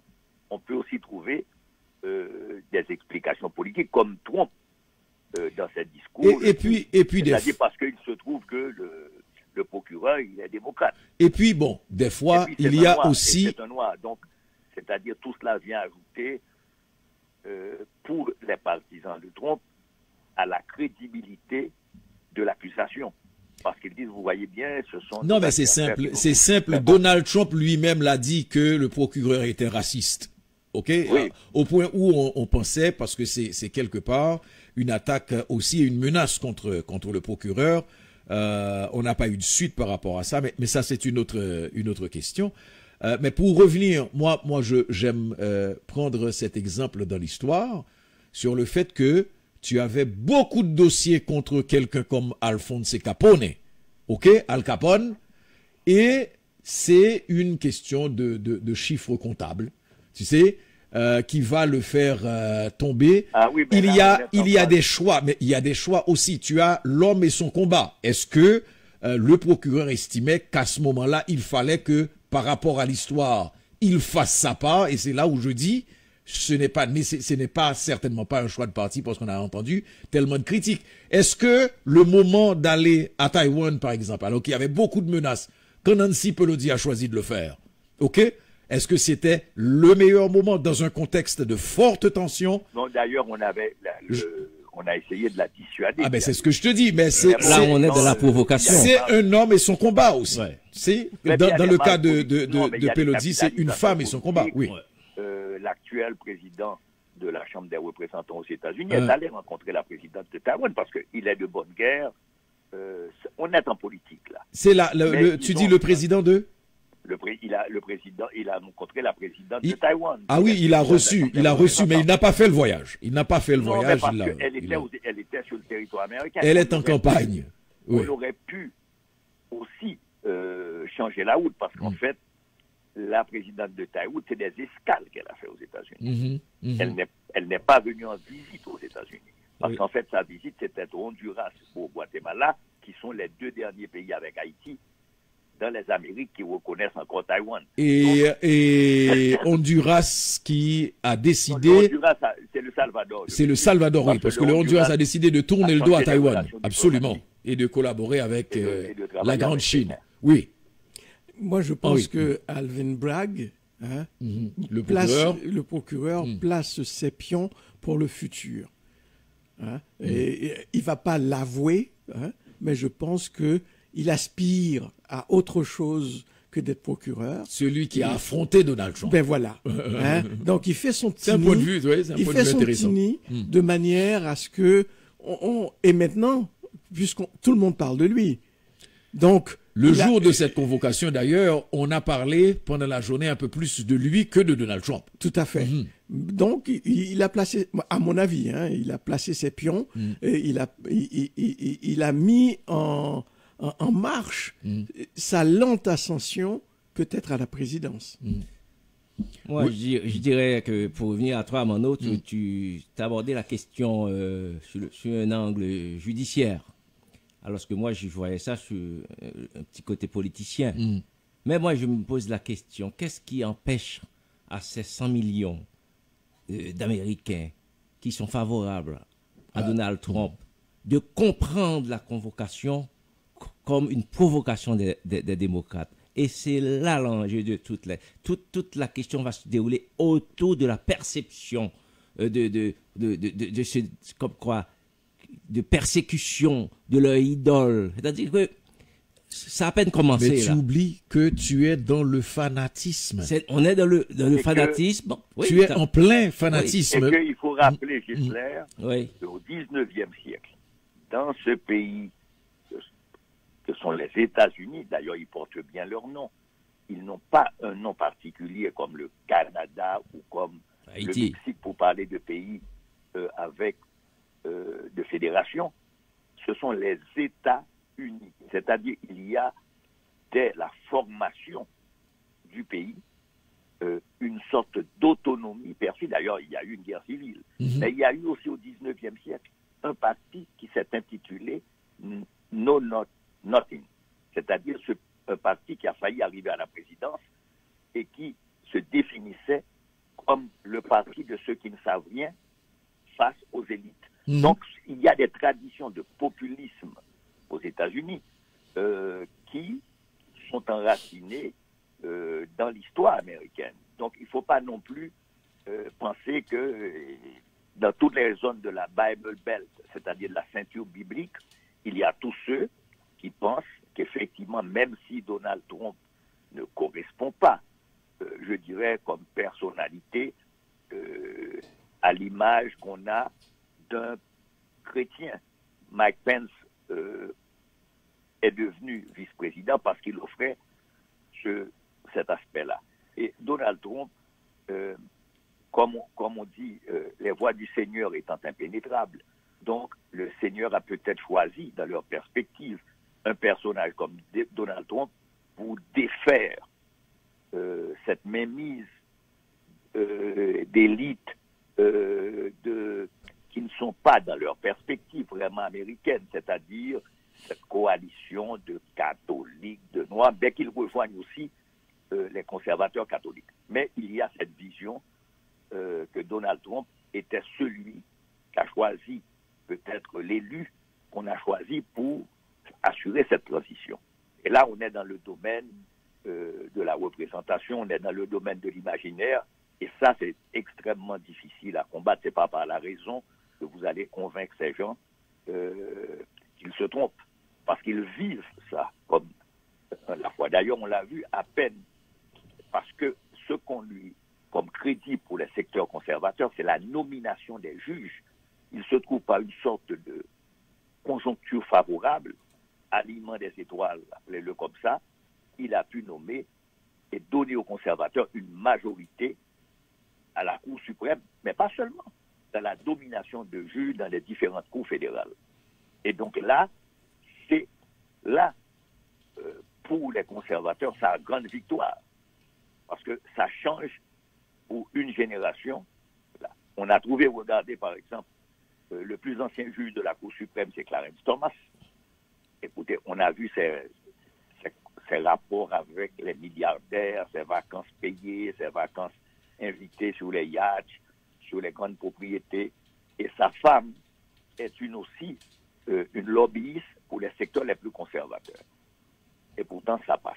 Ouais. À la poste. Bon. Et puisque, faut ajouter, Franz, c'est par rapport à ce rapport de force que Donald Trump est en train d'établir sur la scène politique, c'est qu'en face, les démocrates ne savent pas trop qui va les représenter? Parce que quand on regarde le président Biden, son âge, des fois il se perd. Quand il prend l'avion, il glisse dans les marches. Donc, il fait que on commence à mettre en question son jugement.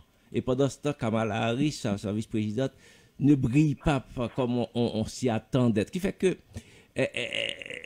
en face, c'est comme, c'est pas le vide, mais quand même, il n'y a pas une figure forte pour l'instant au Parti démocrate qui est capable de faire face à cet ouragan qui menace. Mais tu sais, honnêtement, moi je m'inquiète pas. Ah. Je m'inquiète pas pour une raison très simple. Hein?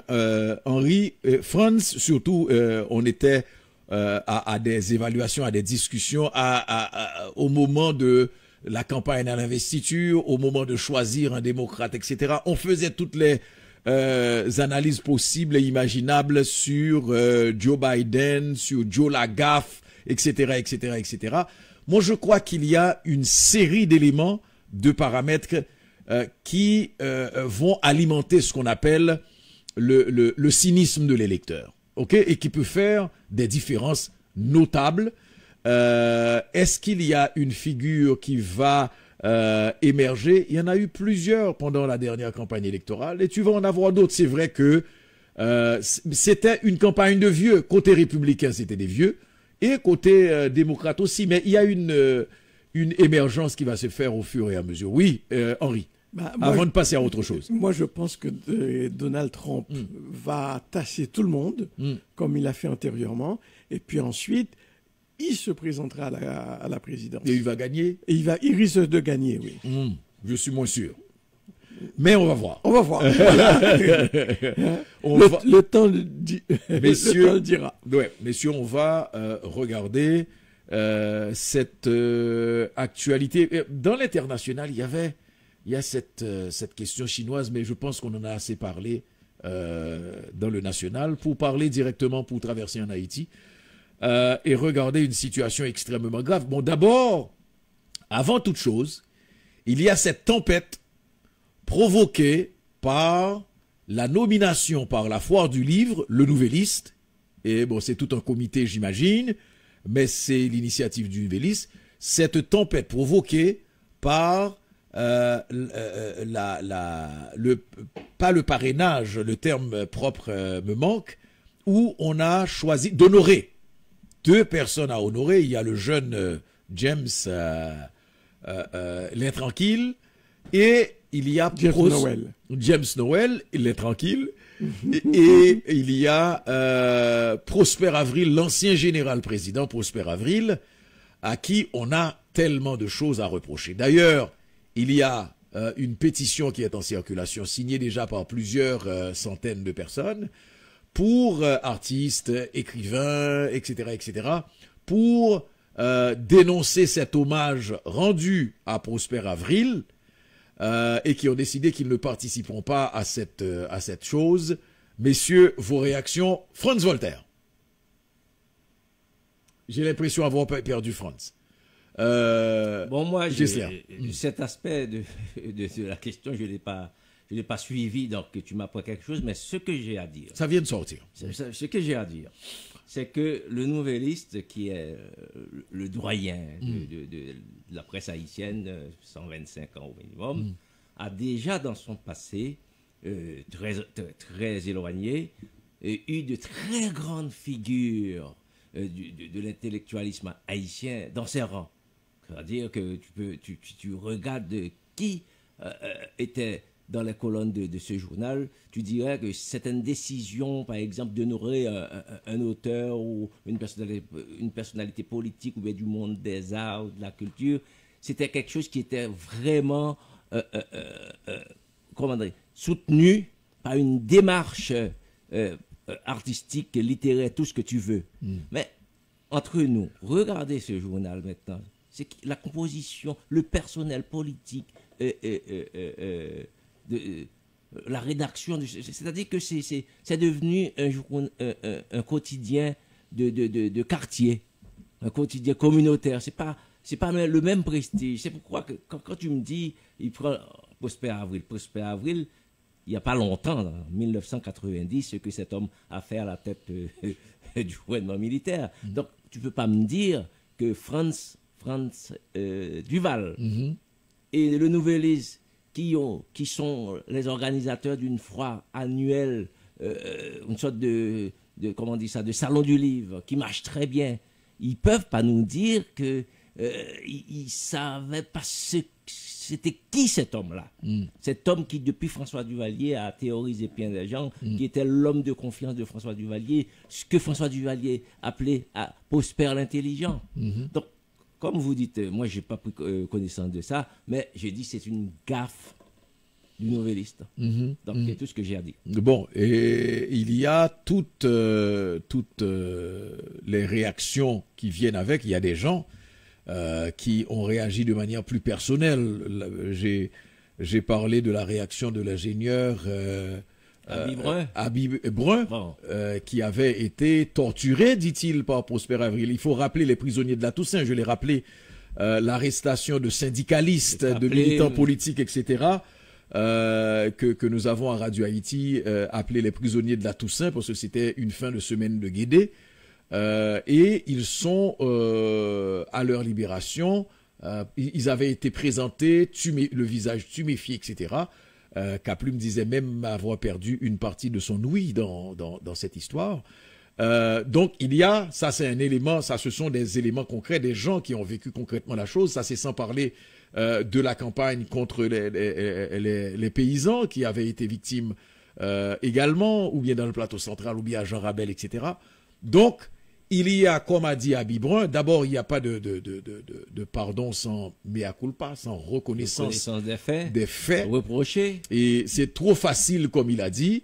Un jour, on se réveille auteur, et puis il y a des gens aussi qui remettent en question toute cette grande capacité d'auteur du général. Oui, alors Henri. J'ai pas suivi, je vois à l'instant les nouvelles, mais moi ça m'étonne quand même que dans les circonstances qu'on ait choisi Prosper Avril comme coparrain, si on veut, de cette foire du livre.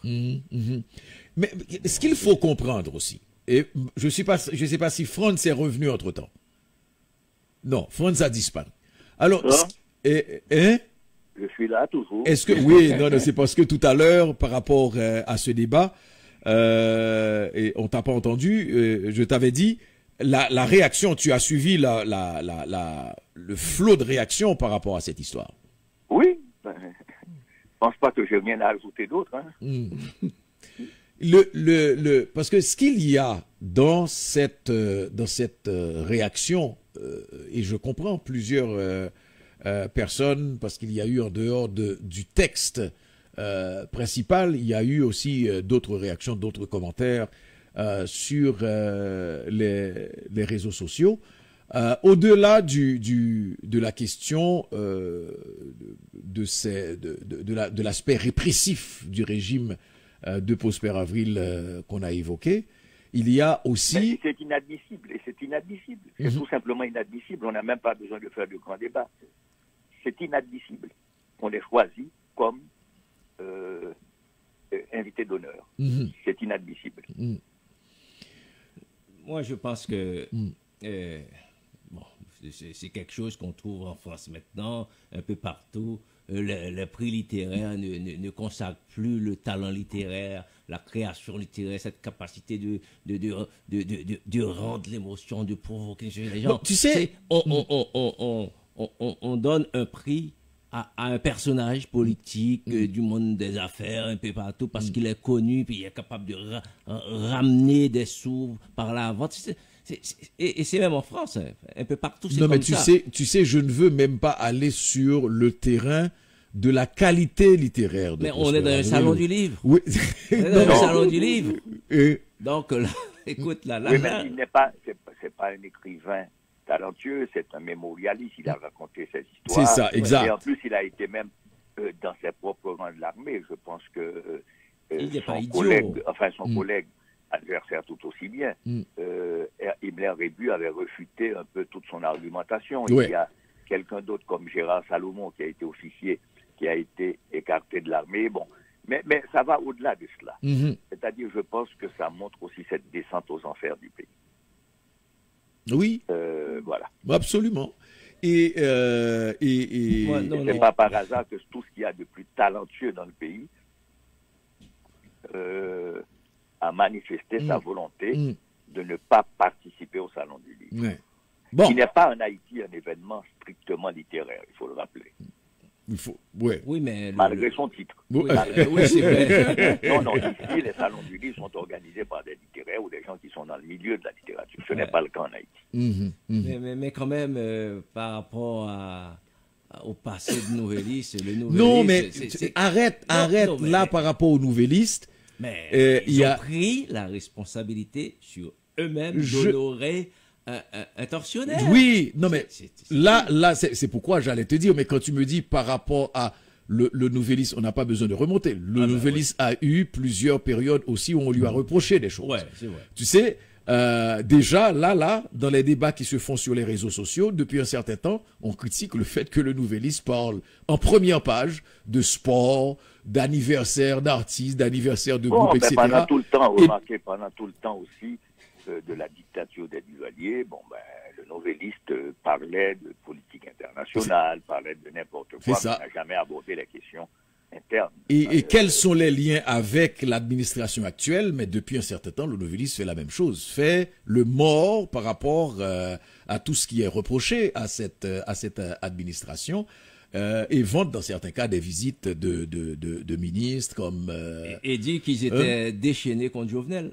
Non, mais c'est pourquoi je te dis que... Est-ce qu'il y avait des raisons de se déchaîner contre Jovenel?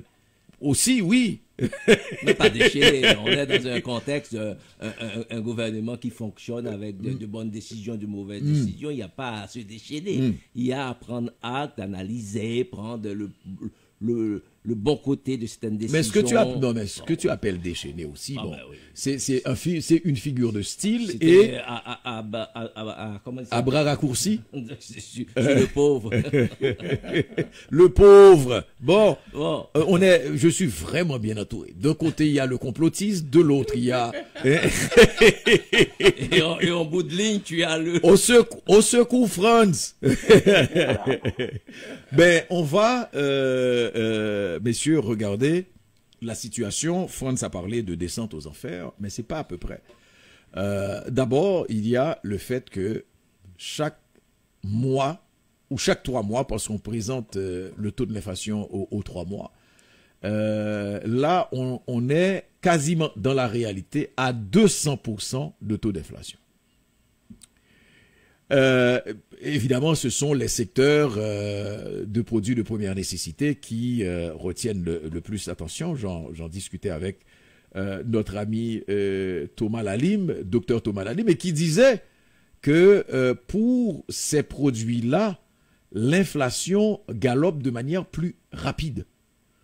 Et qu'on a des indices présentés par l'Institut de la statistique, mais que dans la réalité, tu as une situation invivable et le PAM a sorti un autre rapport parlant, Franz Voltaire, de plus de 8 millions d'Haïtiens qui sont en situation d'insécurité alimentaire.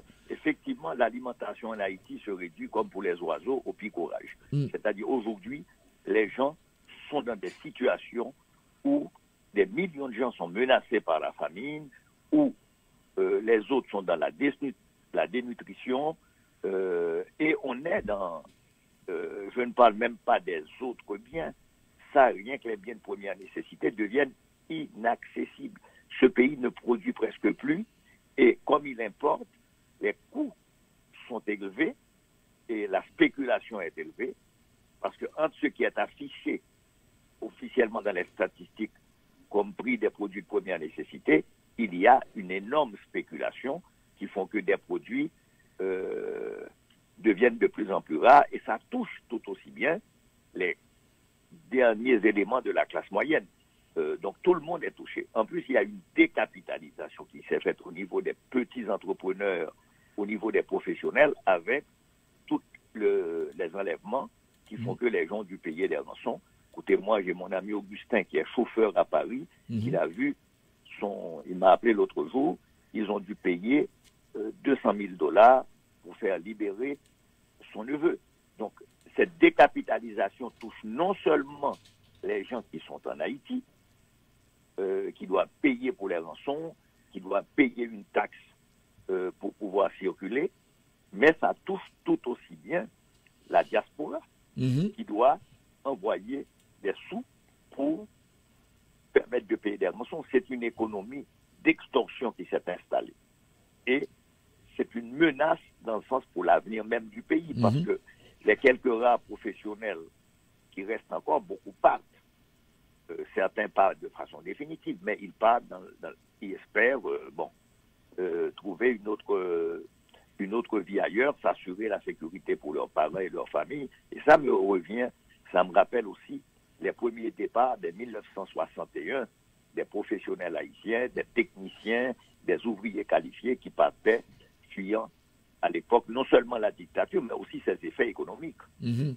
Oui, je dirais dans le sens de France qu'il y a deux problèmes. La première, c'est que nous avons une goude qui devient un peu oreilleborique, qui ne valent plus rien, c'est-à-dire que les gens qui avaient quelques goudes à la banque, ça a perdu toute sa valeur, donc il peut rien faire avec, c'est les oreilleboriques. Deuxièmement, comme nous importons tout, c'est-à-dire le prix de l'importation devient exorbitant, inaccessible. Par ailleurs, les zones de production du pays, par exemple la Grand'Anse, j'ai vu un reportage d'un jeune qui a un site découvrir la Grand'Anse. Il nous a montré, parce que c'est une zone de production agricole, c'est vert partout. Il nous a montré le fait que c'est bloqué sur les principales routes qui mènent à Port-au-Prince, c'est-à-dire toute cette production, tu vois, de la banane, de toutes sortes de racines, de fruits, de toutes sortes de choses, qui pourrissent sur place. Alors là, les paysans, ils ne savent plus quoi faire, il n'y a presque plus de cochons pour donner ça, donc il fait que c'est du gaspillage. Et quand tu vas dans l'Artibonite aussi, qui est une zone, par exemple, la vallée de l'Artibonite, qui est une zone de production de riz, de légumes, de tomates, tout ça. Mais des fois, le camion y arrive autour de l'Esther, il ne peut pas avancer plus loin. Donc, pendant que c'est des produits, comment on dit ça, qui sont périssables. Oui, absolument. Qui sont périssables. C'est-à-dire que tout, ça, c'est un package. C'est normal que, surtout Port-au-Prince, qui consomme l'essentiel de la production nationale. Donc, quand ces gens-là n'ont pas les moyens de les acheter et que ces produits ne peuvent pas arriver sur place, donc c'est la catastrophe. Ah oui, non mais régulièrement sur les réseaux sociaux, on voit des récoltes entières qui pourrissent, que les gens sont en train de brûler, etc. Ils ne peuvent pas rejoindre les grands marchés. Et c'est là le contrôle absolu. Maintenant, ça ne peut même plus arriver dans l'Artibonite. Mais pire, les paysans de l'Artibonite ne peuvent plus bouger. Tu as un secteur de production comme le Bas-Artibonite, ok? L'Esther, un marché important pour tout le Nord, là, en ce moment, est aux mains des hommes de Basse-Gangriffe. On va analyser ça de l'autre côté de la pause commerciale. C'est tragique. On fait la pause, absolument. Le drame haïtien qu'on regardera un peu plus en profondeur. De nos jours, Internet a tout démocratisé, y compris notre façon de regarder la télévision dans le monde. C'est ainsi que...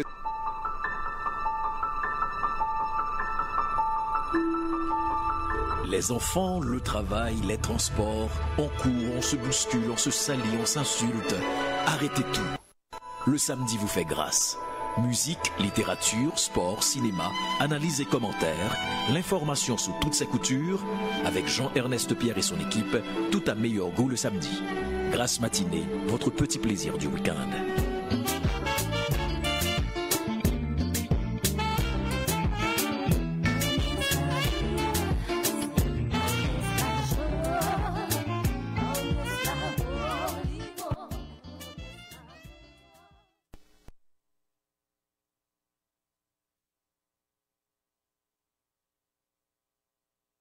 Blanc yo prend terre, yo ban Bible an accepté, tendez.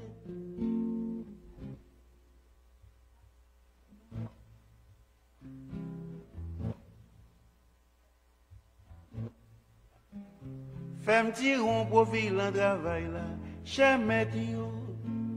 L'encosement idéologique yo, chef frème yo. Nous en l'air, honnêtement forcé, nous placer pour la misère. Au moins un bagay va changer. Nous ministres, c'est vrai d'étudier pour ça, nous d'écraser cause nationale, yo font bagay avec ça. Alors, je discutais avec quelques amis. On est toujours là, mesdames et messieurs. Henri Saint-Fleur, Gessler Jean-Gilles et Franz Voltaire. C'est le dernier tour de piste. Alors, je discutais, messieurs, avec quelques amis sur un dilemme. Le dilemme, c'est la question des élections. Est-ce que des élections peuvent se tenir en ce moment? À moins d'être fou, vous allez répondre non. Est-ce que on peut rester aussi sans organiser d'élections? Parce que finalement, en bout de ligne, c'est Ariel Henry qui continue de jouer des coudes et qui va rester au pouvoir. Mine de rien, il va avoir 3 ans bientôt. Et c'est lui qui va rester au pouvoir dans tout ça. Gessler. Bon, là, c'est le dilemme des politiciens haïtiens. Donc, on veut aller aux élections, on veut gagner les élections, on veut aller au pouvoir, mais on ne veut pas passer par les élections. Donc, chaque fois qu'il s'agit d'organiser des élections, c'est toujours la même rengaine. On ne fait pas confiance à celui qui est là, on ne faisait pas confiance à Préval, à Aristide, maintenant c'est lui qui est là au pouvoir. Mais qu'est-ce qu'on veut enfin? Bon, c'est vrai qu'on dit que les élections dans telles conditions, c'est pas... Mais quand même, Ariel Henry avait organisé le carnaval pendant presque une semaine et que ça s'est bien passé. Où étaient les gangs? Les gangs étaient tenus en liesse. Excuse-moi, en laisse. Donc, c'est-à-dire que si les Haïtiens souhaitent vraiment organiser des élections, donc ils vont avoir des élections. Il y a des pays en Irlande du Nord, il y a eu des élections sous les bombes, Donc, le problème, c'est que est-ce qu'on veut aller aux élections avec Ariel Henry? Là, c'est non. Mais si on ne va pas avec lui, qui va le remplacer? Est-ce que c'est les ayants droit du Montana, des gens qui sont considérés comme les vrais propriétaires du pays? Est-ce que c'est ça? Mais comment sortir Ariel Henry de là où il est pour le remplacer par un autre qui va organiser des élections? On va revenir aux élections, mais le commentaire que tu as fait, comme les ayants droit qui se considèrent comme... Pourquoi? Mais les ayants droit, attendez, moi je précise que les ayants droit sont ceux qui gouvernent actuellement avec Ariel Henry. Parce que les autres, ils n'ont jamais été, la plupart, certains d'entre eux ont certainement été au pouvoir. Mais en fait, la question, il faut la poser autrement. Il faut la poser autrement, c'est un problème de transition. Comment mettre en place des mécanismes qui font que nous sommes... On puisse déboucher sur les élections. Non, nous sommes le seul pays où l'enjeu est déterminé par l'absence d'un conseil électoral permanent avec des gens crédibles. Écoutez, vous allez à côté, vous allez dans n'importe quel pays, c'est même des régimes comme Pinochet ont fait des élections qu'ils ont perdues. C'est-à-dire qu'il faut en place poser la question qu'on ne peut pas avoir des élections dans ce contexte. Le carnaval, c'est comme Noël, c'est comme les Pâques, c'est comme les grandes fêtes vaudou, c'est-à-dire c'est quelque chose qui est fondamentalement culturel, qui existe depuis 200 ans, depuis même avant l'existence de ce pays. Donc c'est pas un critère comme tel. Comme diraient les spécialistes du carnaval, il y a les bonnes carnavalesses dans un pays, même comme le Brésil, ont plus d'existence que les partis politiques. Donc, la question est, nous sommes dans une phase de décomposition. Comment mettre en place, non pas simplement pour assurer la sécurité des gens qui vont voter. Écoutez, nous sommes au mois d'avril, pratiquement mi-avril. Comment se fait-il, jusqu'à présent, ça prendrait combien de temps dans un pays aussi désorganisé? On ne peut pas circuler d'un endroit à l'autre de ce pays, mettre en place un conseil électoral qui est accepté par tout le monde, mettre en place toute la législation électorale. C'est-à-dire, je ne vois pas comment, en si peu de temps, vous pouvez faire ça. Donc, Ariel Henry va gagner du temps. Parce que certainement, il faut que les dirigeants soient élus. Mais il faut qu'il y ait que le mécanisme c'est-à-dire le conseil électoral, on n'en revient pas à ces mécanismes de conseil électoral, comme disait Opon, l'Américain arrive et nous dit, changez-moi les données. Ça, c'est lui qui était là. Hein, absolument, absolument, il avait dit... Donc, c'est ça le problème. C'est là qu'il faut poser les problèmes essentiels. C'est pas le fait c'est plus que ça, France. Non, c'est pas plus que ça. Non, attends-moi. Laisse-moi dire un petit mot, France, après tu reprends. Ce que je veux dire, maintenant, c'est Ariel, avant c'était Jovenel. Tu rappelles même sur Aristide. Mais c'est le blanc qui les a mis là. Attends, ce que je veux dire. Il n'y a pas eu d'élection en Haïti. Non, attends. Laisse-moi dire un mot, là. Attends, France, oui. Oui, tu regardes.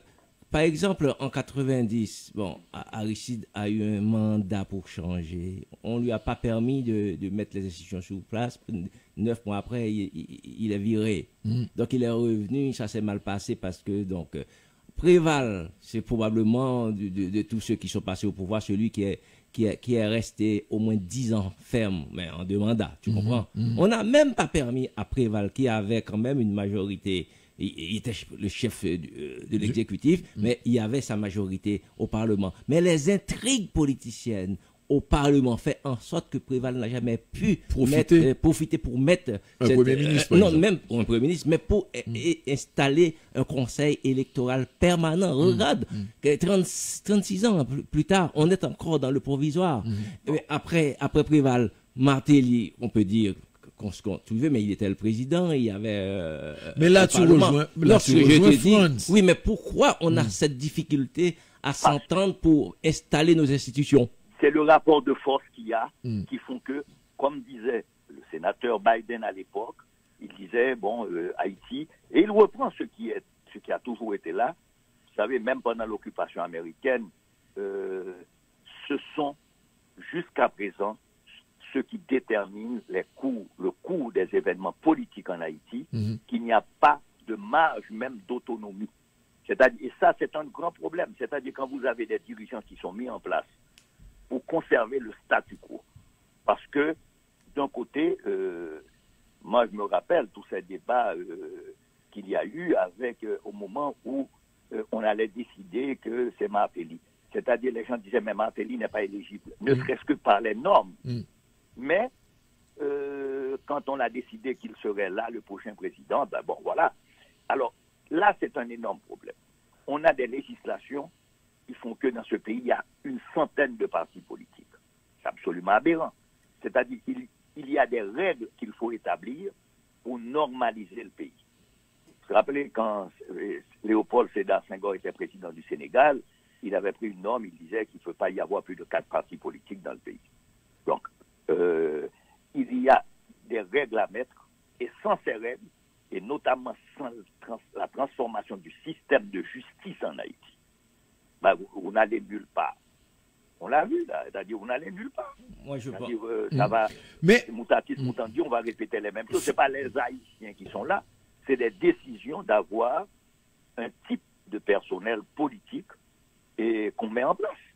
Parce qu'aucun d'entre eux ne pourrait être éligible. Certains sont des trafiquants, tous sont des dossiers judiciaires. Donc comment? Et il y en a très peu qui n'ont pas de dossier judiciaire. Ouais, depuis 1986, presque l'essentiel de la classe politique, quel qu'il soit, il a quelque chose à voir avec les violations des droits humains, la corruption, un peu tout. Donc c'est toute cette classe politique. Mais pourquoi tu dis depuis 1986? Et puis avant c'était la dictature. Oui, bon. Tu comprends?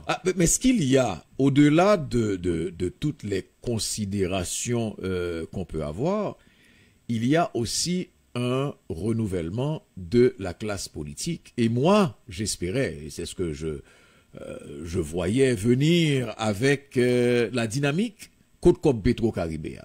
Parce qu'il y a, les cimes sont glacées. Est-ce qu'il y avait beaucoup de possibilités d'imagination? Cette classe politique traditionnelle n'a jamais fait preuve de beaucoup d'imagination. On a l'impression qu'on était toujours dans le pattern de la dictature, même après la chute de la Maison du Valier, parce que les Rosemont Pradel, les Gilles, les ci, les ça, les patati, les patata qui ont suivi, Maniga et autres, étaient restés collés à ce pattern d'opposition, de critique, etc. Systématique. Et on a eu des relents une fois comme ça de temps en temps. Par exemple, un des moments importants, c'était les élections de 1990 avec l'élection d'Aristide, et ça n'a rien à voir, vous pouvez être pour ou contre. On parle d'élection, c'est ça, d'élection en tant que telle. Il était bien élu, lui. Et ce que ça va donner, c'est un rejet de la participation populaire. Justement, on ne veut pas, l'international, pour ne pas dire l'américain, l'international ne veut pas ce qu'on appelle people to face. C'est du face to face. Un personnage qu'on met là et qui fait ce qu'on veut.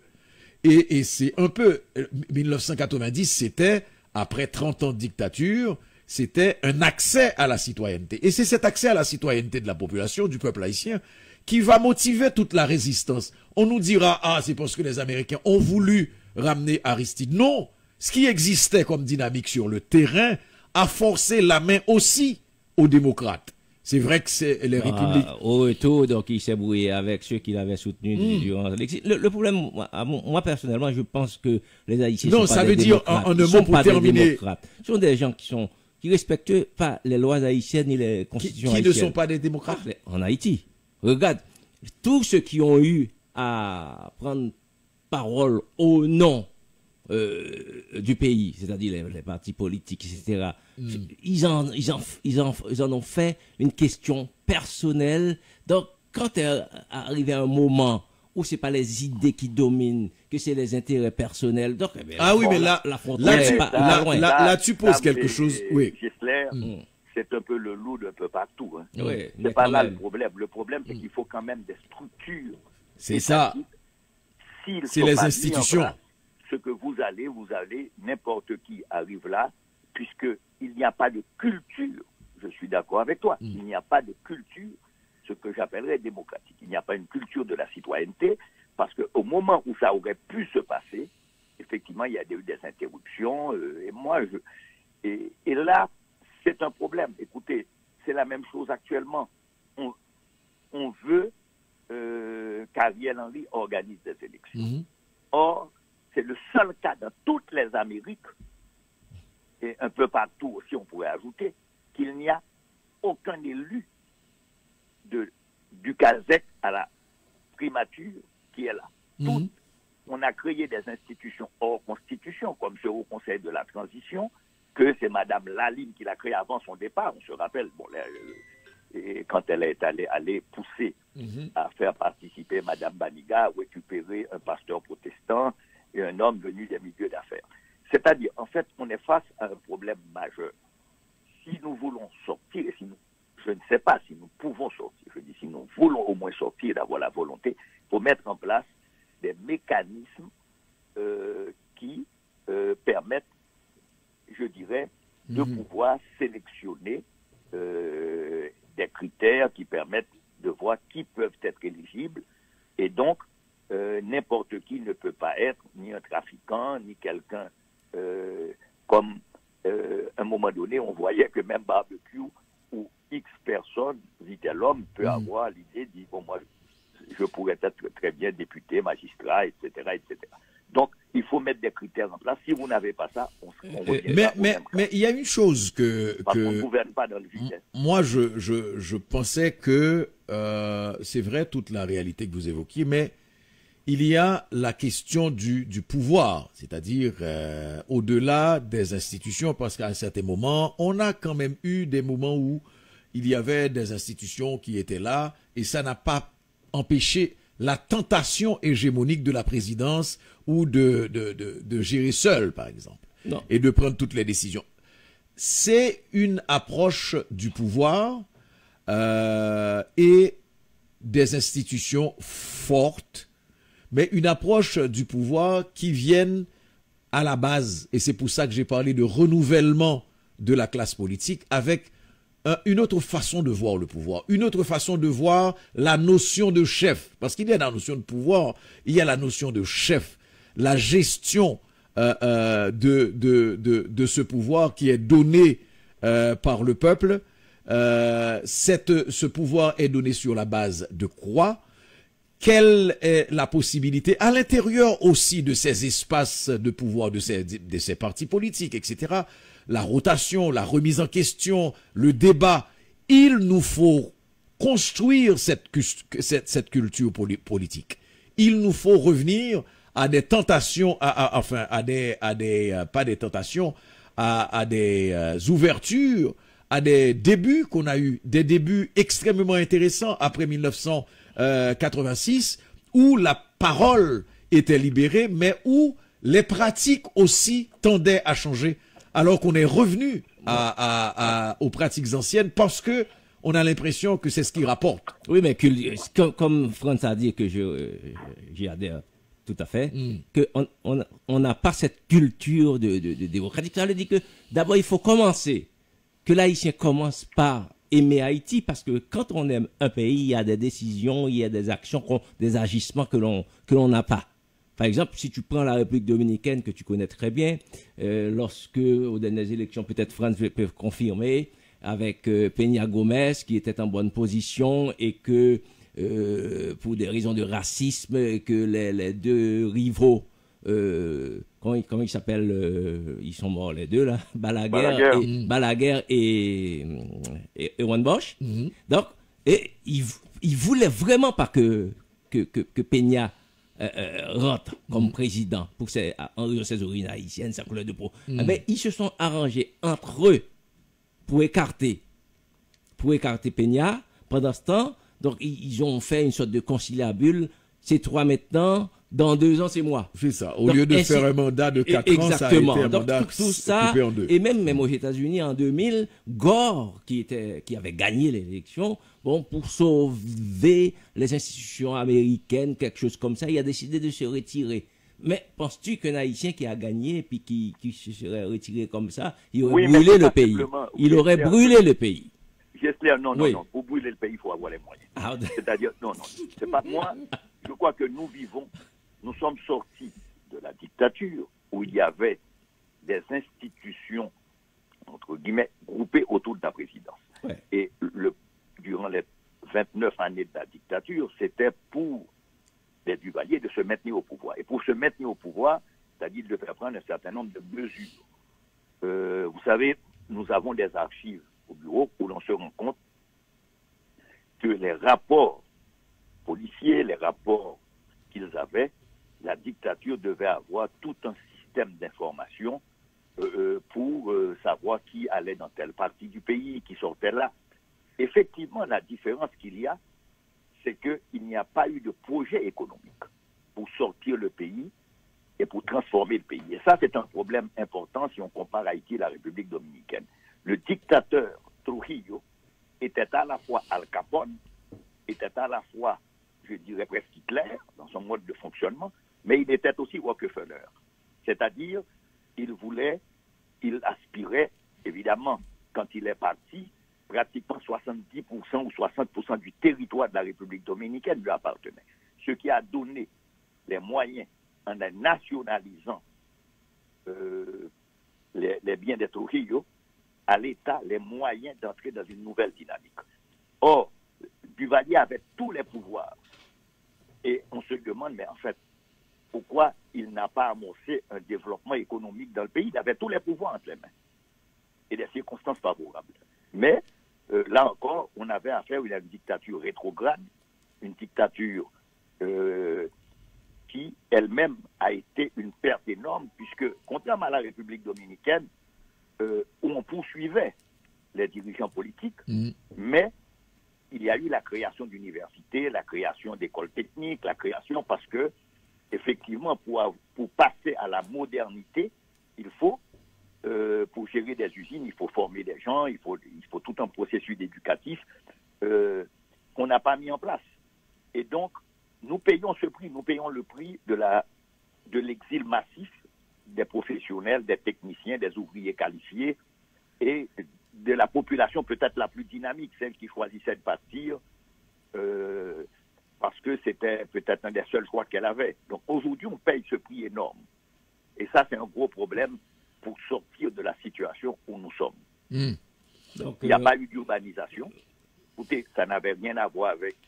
Généralement, les dictatures contrôlent l'urbanisation parce qu'elles veulent effectivement éviter de créer des zones où elles ne seraient pas en contrôle. Donc là, en Haïti, écoutez, regardez la catastrophe qu'est Port-au-Prince.